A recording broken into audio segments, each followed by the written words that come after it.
Welcome back to another episode of Care Transitions Today. This healthcare podcast is focused on case management and transitions of care and is presented by the American Case Management Association. I'm your host, Deb McElroy. But before we begin today, we have a brief message from the American Case Management Association, ACMA. You are invited to join your peers at the 2021 ACMA National Conference, June 22nd through 25th in Orlando. Engage and learn with case management and transition of care professionals from across the country at this premier event. The conference offers a lineup of healthcare experts presenting sessions that are designed to improve patient care outcomes, but also prepare attendees for success in our ever-changing healthcare system. Learn more and register at casemanagementconference.com. That's casemanagementconference.com. Today, we have the opportunity to continue our discussion about innovation in case management, and we're going to focus on the use of simulation. I am delighted to welcome my three guests today, Colleen Fitzgerald and Kyle McDaniel, who are from Trinity Health, and Kathleen Ferket from the American Case Management Association. I'm going to do some brief introductions and then let them fill you in on the details. Kyle McDaniel is the Director of System Care Management for Trinity Health. He has a wide range of experience with leadership roles overseeing case management, utilization management, social work, clinical documentation improvement, and he also holds a faculty position. Colleen Fitzgerald is a Director of System Care Management at Trinity Health. She is an experienced health leader with over 30 years in those positions. Her healthcare experience covers much of what I talked about with Kyle, but also human resources and oversight of care facilitation and transitions of care. She also holds an academic position. And then finally, our third guest, Kathleen Ferket, is actually a senior consultant for transition of care and simulation programs for ACMA. But Kathy also has held system leadership positions over case management and over the care continuum. So again, welcoming highly experienced folks today. So glad to have them. And Kyle and Colleen, I'm going to start with you. If you want to fill us in just a little bit about your roles, that'll give us context to the programs we're going to talk about today. And then a little bit about Trinity Health. And Colleen, I'll start with you. Great. Thanks, Deb, for letting us join you today. We really appreciate the opportunity to be part of this podcast. Kyle and I actually are partners, and we have the same job title, and we share the country. So as many of you may know, Trinity is a large health system.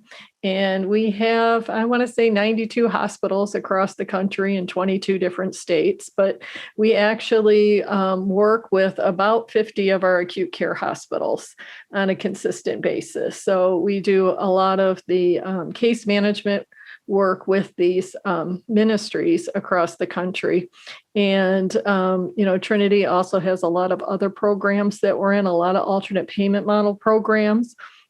We have our own home care agencies. We also have senior communities.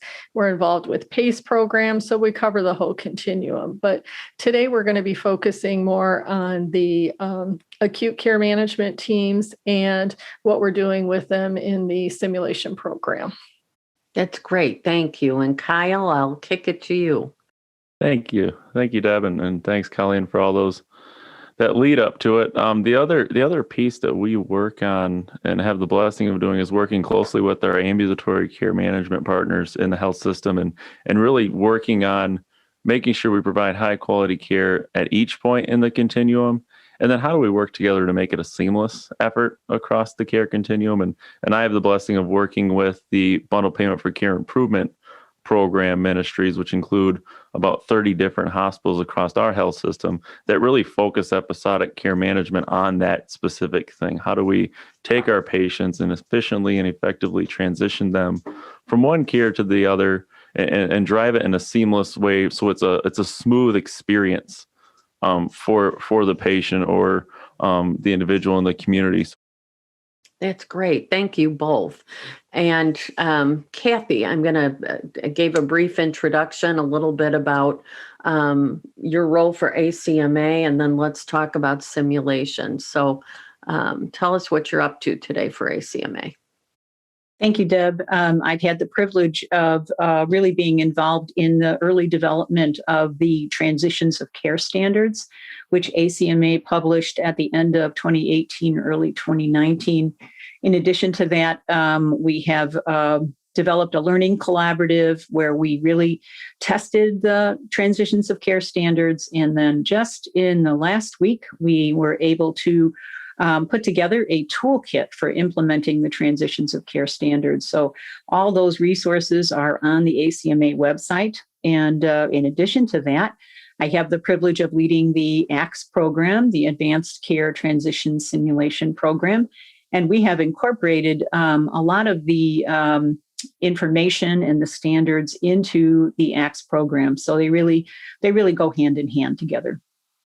That's great. That's great. So let's dive into the innovation that is simulation, which I share your enthusiasm for it. So simulation has not traditionally been used for roles in case management. You associated that more with more air quotes here, clinical roles. So can you describe, Kathy, I'm going to start with you, some of the drivers that led to the development and the value you see in applying simulation to the practice of case management, transitions of care, et cetera? Like, what does that mean for those professionals? Sure. It's a great question. And I want to start by introducing that while simulation has been around for over 25 years, really largely used in the military, certainly we know it in aviation in terms of facilitating the skill set needed to safely fly and land a plane. It has not been around the field of case management. Healthcare has been using simulation in a lot of technical skills, but we've identified and really proud to be a part of ACMA because we are the first to bring simulation to the field of case management, where we really are evaluating the competency level of our care management professionals within the field of case management. So it really is a opportunity for both RNs who are case managers as well as our social worker partners to demonstrate in a simulated safe environment not only what they know, but how they function. The opportunity to really evaluate the communication skills, the assessment skills that they have, and really connecting with families and identifying and helping a family through a very difficult situation and including them in that plan of care, as well as recognizing opportunities around things that would impact social determinants such as literacy or homelessness or food insecurity. Our scenarios are very, very realistic. And we coined the term that it really is the difference between identifying what you know and how you apply what you know in a very safe, simulated environment. So I'm curious. I think that makes sense. And obviously, in order to function effectively, those communication skills, all of those skills that allow us to navigate getting the patient transitioned with their family to the appropriate setting, et cetera. But I could see from a hospital administration point, they're saying, okay, but why do we need simulation for this? Isn't this just intuitive, or didn't we just hire the right people? So can you tell me how organizations are looking at that? Absolutely. And I know our colleagues from Trinity will certainly comment on that as well. So we all enter the field of healthcare, and we have preparation in terms of our education and ongoing skill development, ongoing collection of continuing education hours. The beauty of our ACTS program is it can be used for ongoing professional development. So for our practitioners who have been working for 10 or 12 years in the field, as well as onboarding novice care managers and novice social workers. It is a rich opportunity to really participate in simulation and then have the opportunity to debrief with our standard patients who play a role in our simulation and hear their feedback. The debriefing session is really the opportunity to reflect on your practice. I'll just say personally, as someone who's practiced in the field for a long period of time, we can learn something new every day. And when we get feedback from our patients who play, our standard patients, it really is, first of all, very validating, but it also gives us an insight into, is there an opportunity for us to adjust our style a little bit? Kyle tells a nice story about some feedback from a standard patient who got a little bit mixed up when one of our participants used an acronym. I don't know, Kyle, can you share that story? Yeah, I'd be happy to.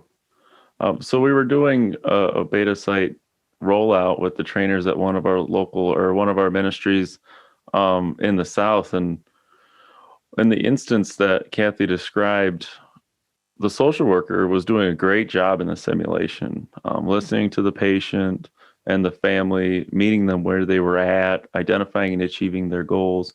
But in doing so, she provided a resource. And when she provided the resource, she actually provided the acronym, followed by the explanation of what it was and how it could help them. So in the debrief, what came out, and really I think as Kathy uses the term secret sauce, one of those secret sauce components to this program is that immediate feedback from the standardized patients, or in other words, otherwise the patients that they would work with that otherwise we may not get. And in that debriefing, the standardized patient noted that they didn't know what that acronym meant.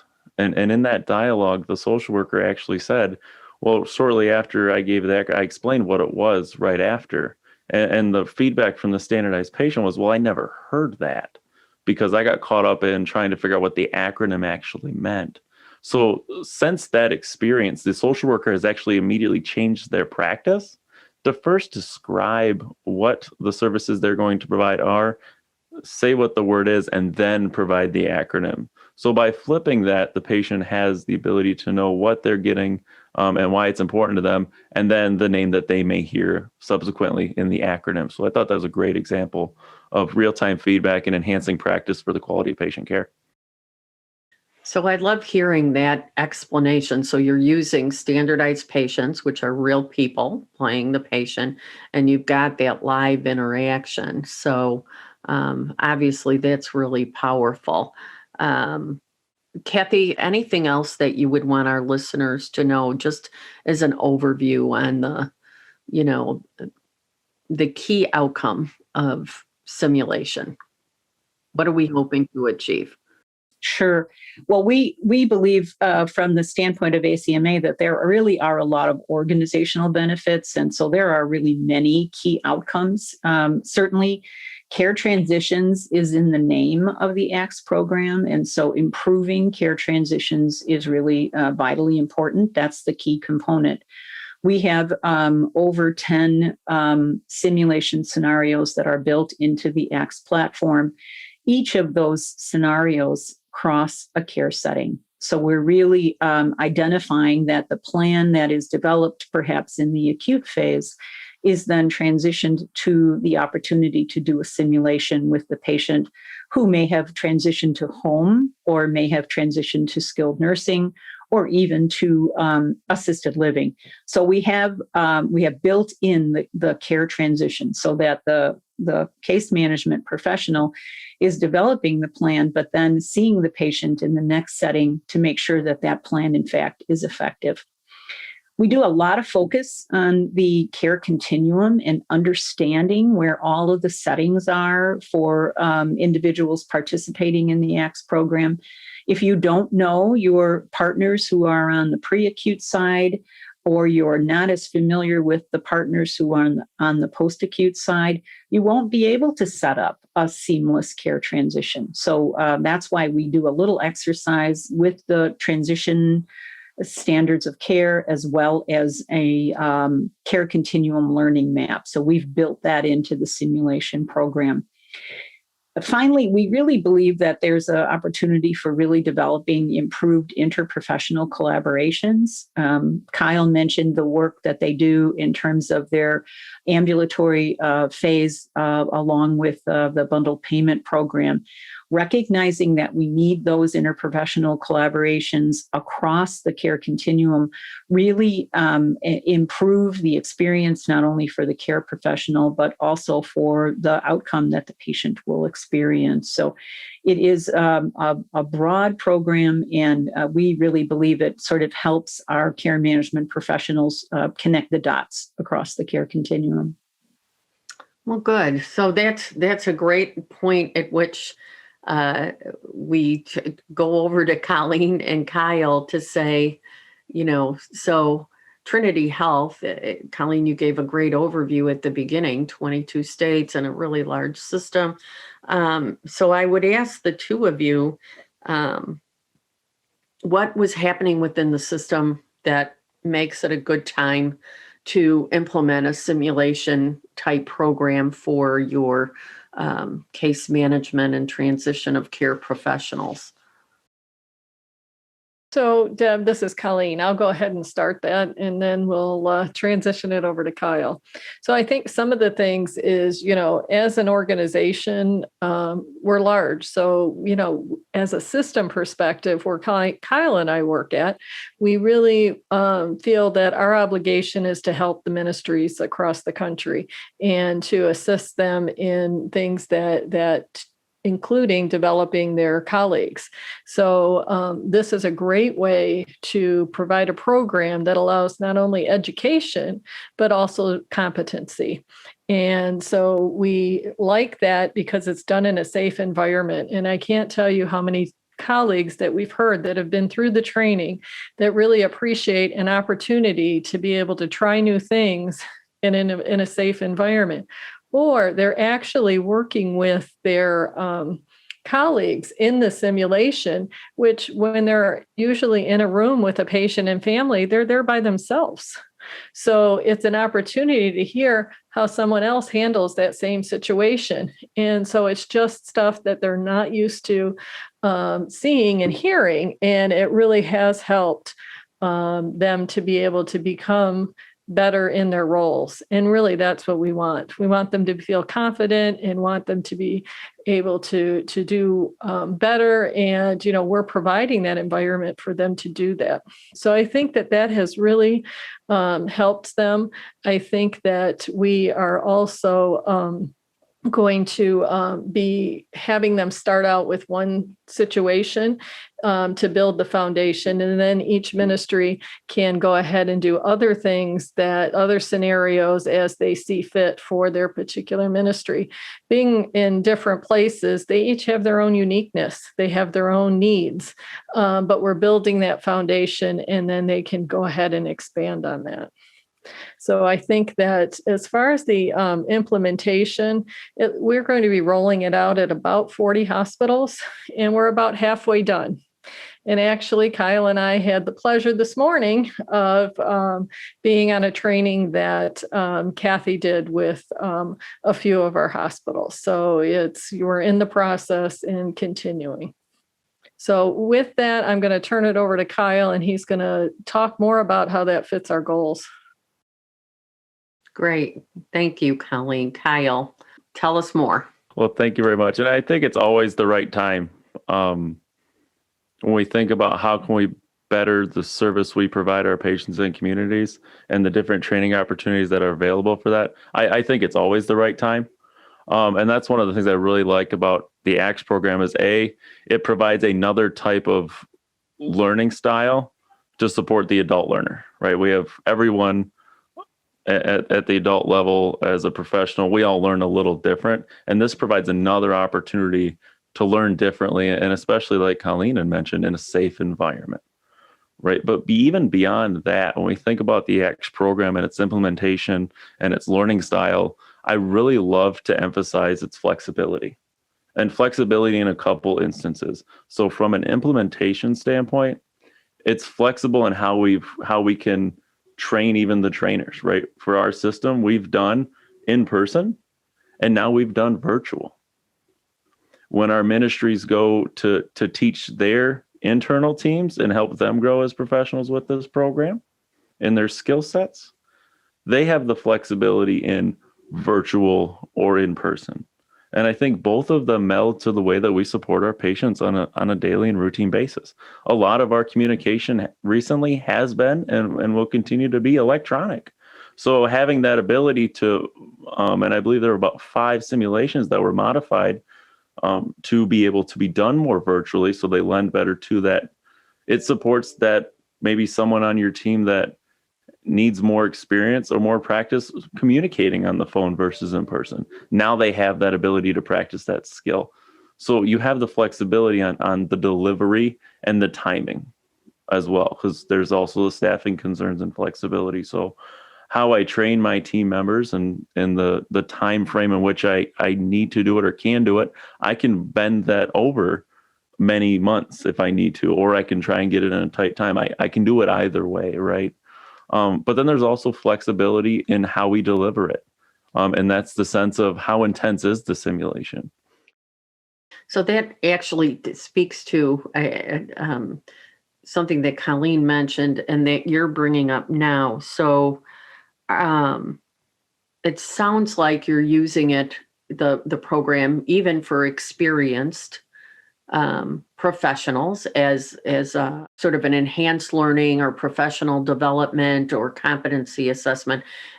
It's my assumption that you're also using it as training for folks that are new to the role. Is that right? Or have you not applied it that way yet? So I think that we are absolutely using it for all levels. And so our initial expectation of the teams is once they go through the trainers, we're training trainers, right? So once those trainers are trained, then they are required to go through a simulation with all of the colleagues at their ministry. So it's putting everybody through, no matter what level they're at. So, and we would like them to do that on an annual basis with everyone. So they can do more. Of course, they have it all available to them. So they're always able to do more, but at a minimum, making sure that everybody goes through simulation training on an annual basis. And of course, finding this as a very good tool to use in an orientation program, right? To be able to have those brand new team members that you can go through this with, and you can identify their level because you've not worked with them, you've not orientated them. And so that you can go through a program like this and be able to do an assessment and see where they're at and see what additional development they may or may not need. That's great. And I guess one other thing that I would like to add is that at the beginning, when we first announced this to our care management leaders across the country, that we were bringing this program in, that we were going to pilot at a few sites. And we had more volunteers than we had pilot opportunities. So, that was very good in hearing that. And that was back in 2019. So, the program was fairly new. And in getting more volunteers than you have spots for is always a good thing when you're trying to start something. So that really was a helpful benefit for us in knowing that teams are eager to do this and want the opportunity to have an offering like this to them. Well, again, obviously seeing the value in doing that, and it's my sense that, and my experience professionally, that the onboarding and maybe continued professional development for people who have been in these roles has been at times less structured, at least in this piece. So it sounds like you have that. I love the idea that there's flexibility that Kyle talked about in the scenarios. Kyle, can you sort of walk us through what a typical training, for those who are listening, let's paint a picture of what this training looks like. So I think first and foremost, the largest benefit to the train-the-trainer sessions is how well laid out and prepared the training is itself, as well as the work that Kathy does with the teams to make sure that they're ready. So it starts with an initial introductory call where Colleen, myself, Kathy, and the leaders from the local ministry that we'll be working with, that'll be responsible from a leadership perspective for its rollout, we meet. And we meet to give further guidance and support on what the program is. So what is advanced care transition simulation? What does that mean, and why is it important that we roll this out? So we get through that, and then we set expectations. Following that call, we have an additional call that includes that same group as well as the ministry's trainers. And on that call, we're introducing this again, the simulation training module, to the trainers so they know what it is and the importance of it. And then we're also setting the expectations of not just what to expect on the days of training, what needs to be done ahead of time, which is very minimal. It's no more than 2 hours, probably more on a common of an hour's worth of prep work that can be done over the course of several days if needed. As well as we're setting the expectation of, as trainers, you will be asked and expected to do the simulation training with your local teams. We let them know they're never alone. We're going to be here with them for any support they need during training or after training and through their annual competency trainings that they do with their teams. But we want to set that expectation and awareness right out of the gate. Following that, we have 2 days planned of virtual simulation training with the trainers. 2 4-hour sessions, typically no more than a week apart of each other, where Kathy gets on the phone with our teams, our trainers. We invite the leaders, even though they're not going to be trainers. We want them to be a part of this process, right? We want them to know what we're doing, how it works, and how they can support this program. Because as Colleen had mentioned, we had lots of volunteers when we were even going through the beta site process. So our leaders are very excited and very engaged in bringing this to their teams. And we want them to continue to have that excitement and continue to be able to support what is happening in the program. On the first day of simulation training, the first 4-hour session, it's more classroom style. But Kathy comes with a very structured agenda, and she does a great job of making sure going through the key details while also listening and working with the team in relation to maybe what areas do they still have questions on that we need to go through more clarity for, and really setting the groundwork in that first classroom 4-hour session. Because I really think of that first 4-hour session as we're really setting the foundation for the house we're building. She really does a great job of laying out not just, again, what advanced care transition simulation is and why it's important, but what are the key elements when we think of what a good care manager needs across that care continuum, and what this program is really driving to establish a skill set for. And then following that simulation training session, there's a second 4-hour simulation training session where we really dive into and go deep through the actual simulation process. And I call this the full circle day. Because what it does for a lot of the trainers is gives them that full circle feel and understanding of, okay, now we've set the foundation. Now I see the house. Now I can see how this comes full circle from laying the foundation to actually training my colleagues to better serve the patients. And Kathy goes through, what does the simulation look like? And we watch a video of someone who did a simulation with the standardized patients. And then we talk about what we're looking for and what the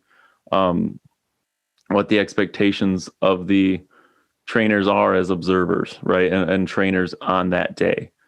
And then we transition from there over to watching a video of a debrief. And this is a great debrief where they have good constructive feedback back and forth. And really, that's the most important part of the the simulation day is not just the simulation, but really getting that constructive feedback and having that be, as Colleen had mentioned earlier, a safe environment where I can go in and I can try things, and then I can develop myself, and I'm going to get feedback, and it's going to be constructive feedback. And everyone's here to support me. They're not trying to point out things that I did wrong, but things I can do better, right? And how can I do those things better? And I'm getting that feedback not just from my supervisors, but I'm getting them from folks that were just on the receiving end of the care I've provided.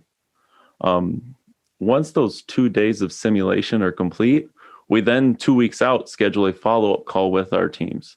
Now that they've had a couple weeks to digest the trainings, think about how they're going to implement this at their own ministries. We have that conversation to answer any questions, as well as help support them in getting their first simulation up and going. Because really, in the ideal state, we want our teams doing their first simulation within 4 weeks of training. So a lot of it's fresh, so they can start to implement that new skill, new knowledge set that they have with their teams. So they're learning the theory, they've actually done it themselves, and then they're pulling it over, which I like. So I thank you for walking us through that, because I think it does paint the picture and give our listeners an idea of what it's like that you're putting together. I'm going to go to Kathy. I know that there's some assessment and data components to the program. So if you can talk about that a little bit. Absolutely. So, Deb, we have leveraged as our competency and assessment framework the ACMA standards of practice. So those domains of practice, which include assessment and communication, transition management, utilization resource, we use those. And when we work with the ACTS trainers, they're really competencied in terms of how to assess someone who's going through simulation using those standards of practice. So we relate back to, is the presentation professional? How did the care management professional introduce themselves? Did they include the family? Did they inquire about confidentiality? So all those things that we take for granted in an interaction with a patient and family are able to be assessed and then scored. So we have a scoring system that is loosely based on Benner's model of practice. And in addition to that, everything that we have built into the ACTS program is really based on the Society for Simulation Standards of Practice. So there's a lot of evidence-based support for the work that we are doing. But the competency itself really sort of flows back to ACMA's expectations around the standards of practice. So that's how they're assessed. In addition to that, so we're looking at how they perform. What is their behavior in the simulation, which roughly runs about 10 to 15 minutes. So it's not a long simulation. But the most important piece is we're really evaluating their critical thinking skills as well. So built within the portal is the opportunity for the participant to document what they have found in their interaction with this particular scenario. We are really sort of calling for, while we may not have covered everything in the simulation, we're now looking to see, did they capture everything in their documentation? So we can see their understanding of what the past history is. We can see the recommendations that they're making in terms of education or planning. We can really understand what did they tease out in their assessment, because it's all reflected in the documentation. One of the things that we really underscore with our trainers is that they never score the candidate who is going through simulation until they have reviewed their critical thinking skills in the documentation. What you see in the simulation is only part of it. What you're looking for is the ability for that professional to demonstrate what critical thinking skills they have. And we incorporate that into an exercise that we do with the training, because how the video portrays someone doing the simulation, I ask for all the trainers to assess that person. And then we review her critical thinking skills. And lo and behold, the assessment and the scoring really improve, because they do recognize that while it was a 10-minute simulation, this person really was able to put it all together. So there really is a unique component to the behavior in the simulation, the documentation, and then, of course, the ability to then debrief with the standard patients and even your other colleagues on what you did well or what you might improve on. Kyle's story about the social worker who changed her approach is an example that I use a lot, because even though you've been practicing for 10 plus years, you can still learn the smallest little detail that might make your planning for the care transition for that patient and family just a little bit more successful. So thanks for that. It brings to mind, and Colleen, I'm going to direct this question to you. It brings to mind one of the things you talked about early on is that these scenarios that are part of, so you have your professionals interacting in the scenarios, but there's components to it. So it's acute care, but it's also you're looking at how that transition goes to a skilled nursing facility or home care. Colleen, you were describing your system. And so there are components of all of that. Can you talk about, do you think there has been impact to how your folks are thinking about those post-acute partners? Or I think Kathy used the term pre-acute partners, so primary care, SNFs or home care. So can you talk a little bit about that? I sure can. And absolutely, I think it does impact. I think part of this simulation and the scenario that we're utilizing does cross the transition. So it starts out with them in the acute care hospital and transitions them home. So part of the role that the acute care case managers and social workers are doing is two-part. First, they're in their role that they currently are in acute care, asking all the questions, coming up with the transition plan, ensuring that the patient is transitioned to the next level of care. And in doing so, then the second part of the simulation, they're in the home. And they're the case manager and social worker in the home with the patient, identifying what is happening in the home and making sure that the transition plan was successful. So they have to look at it with a new lens and seeing what is happening in that perspective. And so it requires them to then use their critical thinking skills and say, oh, this is what happens in the home afterwards, and identify things that went well and opportunities that they have in their future transitions. One of the things that we may do and have an opportunity to do after we get this fully implemented through our system is to bring those partners in for the simulation. We're at this point just doing it in the acute care environment, but there is an opportunity for us to bring in the Trinity Health at Home nurse or case manager and see what their perspective is and how things are. So I think it is an opportunity for us to continue to do. But even just what we're doing currently and having them do multiple sites is helping them to think differently.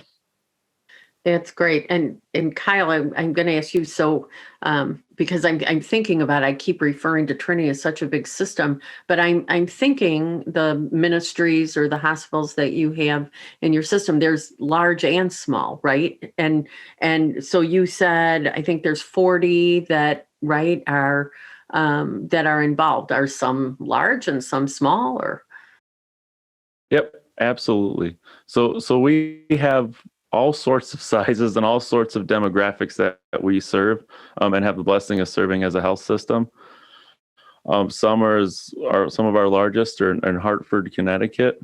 St. Francis in Hartford is a good sized ministry, and they were actually one of our beta sites to roll this out, and they have a simulation training space that we had the opportunity to utilize for that train the trainer opportunity, and they're a great ministry and a large ministry there in Hartford. But we also turn and we have ministries that are small, that are very rural and Ontario, Oregon is an example in our St. Alphonsus health system, great health system up in the Northwest region, serving everywhere from Boise through the very small communities in the outreaches of Oregon. So we want to roll these out to all of those ministries because regardless of the population that we serve, we want our teams to be the very best prepared to provide the highest quality care. Well, it applies to all. So, Kathy, I'm interested. I like what So we're saying it really applies large or small. The need for people in this space, the professionals that are practicing, would benefit from this kind of training. What Colleen was talking about was alternative settings to acute care. So have you done any trainings for post-acute yet care or any other settings other than starting with hospital systems? It's a great question, Deb. Yes.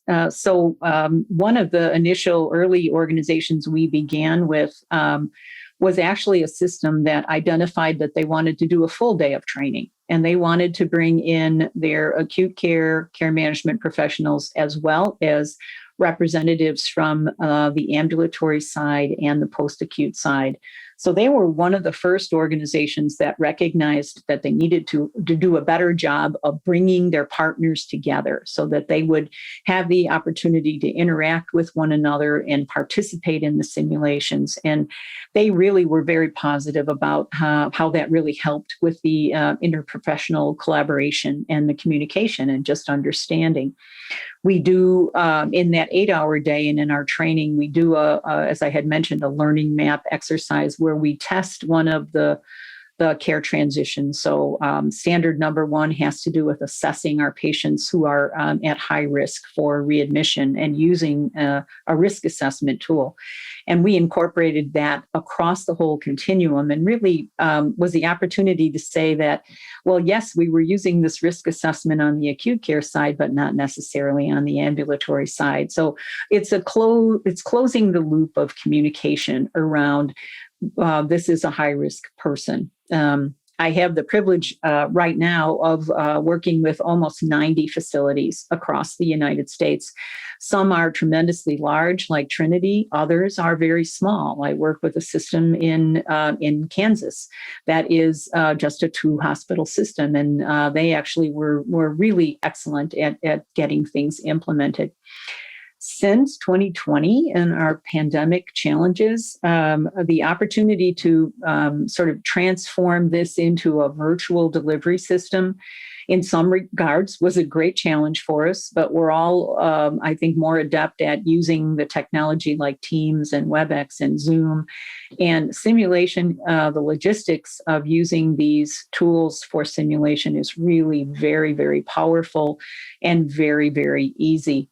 I neglected to mention early on that while we work with large systems like Trinity and some of their ministries have wonderful simulation labs, other organizations do not have sim labs. And the program is very adaptable and very flexible. You do not need to have a simulation lab in order to deliver simulation using the X platform of resources.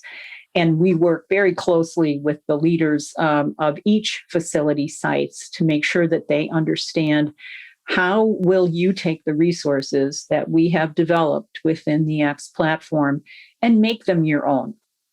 We standardize the train the trainer process. So all trainers have the opportunity to spend 8 hours with me, in addition to a pre-call and a post-call and periodic touch bases.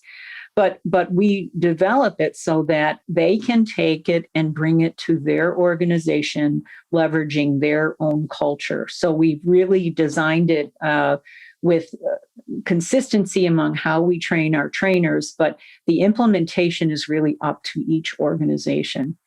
I've had the privilege of working with many, and we are really monitoring outcomes. I'm working with one of our member hospital systems on really measuring how to use this in an orientation program. So we're doing a little bit of pre-survey and post-survey questions and leveraging some of the resources apart from simulation to use in the professional development and the onboarding perspective. So we'll have more to share about that. That pilot is going to be for the next 6 months, and we'll be talking about that in 2022. So there's just an infinite amount of resources and ability to really leverage what ACMA has put forward in our advanced care training, our transition simulation program.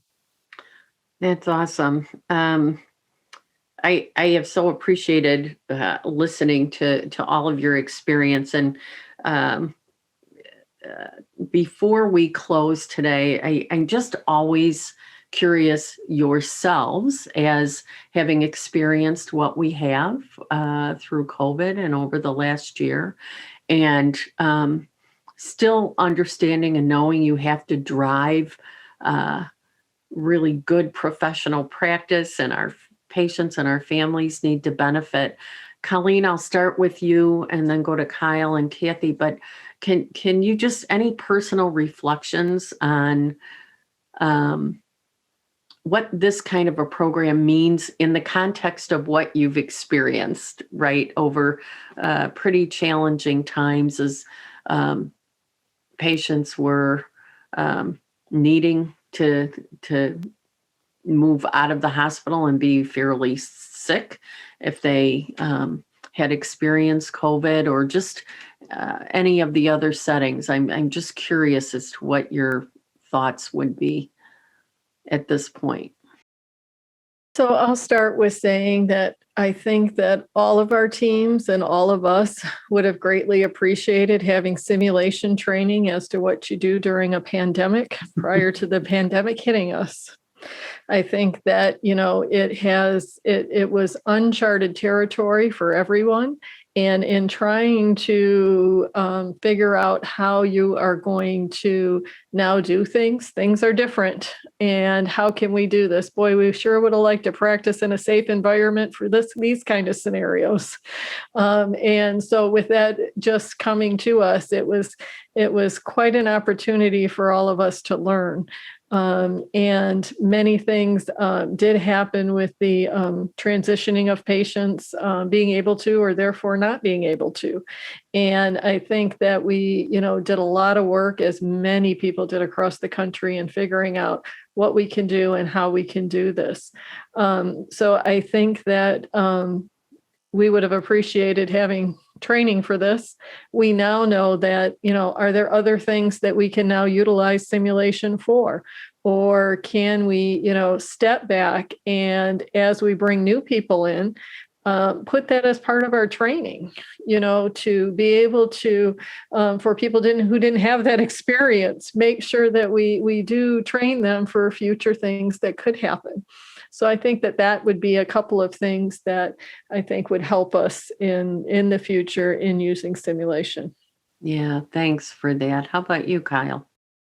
I completely agree with Colleen in relation to, wouldn't this have been great to have something to really set us a platform ahead of time to be prepared for the different pieces that we had to engage with. And, even thinking about having to do our work virtually for certain periods of time, or do our work very differently for periods of time, and having the opportunity or the platform to practice those things ahead of time, or in other senses,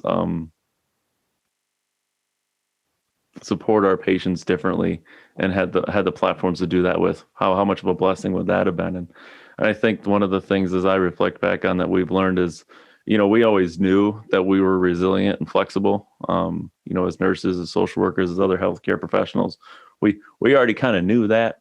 But if there ever was a time that demonstrated that, and our ability to focus on our patients first and do whatever it is we need to do for them, we have the blessing of working with some amazing professionals across the healthcare continuum. And, this only re-emphasized and re-highlighted that more than ever. Yeah, I agree. Kathy, any last thoughts? Absolutely. Well, I think, like everyone else in the healthcare environment, we had to transform and reinvent ourselves, especially as it related to delivering simulation virtually. And we did adapt the 5 scenarios, as Kyle had mentioned.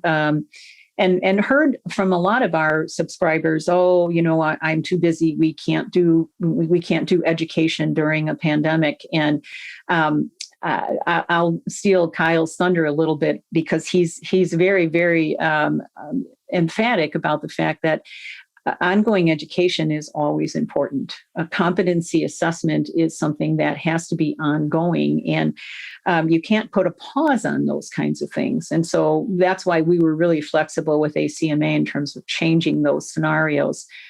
We know that those accrediting bodies are coming through pandemic or no pandemic, and they are still assessing competency. Within the ACTS platform, there is a wonderful reporting system that shows competency.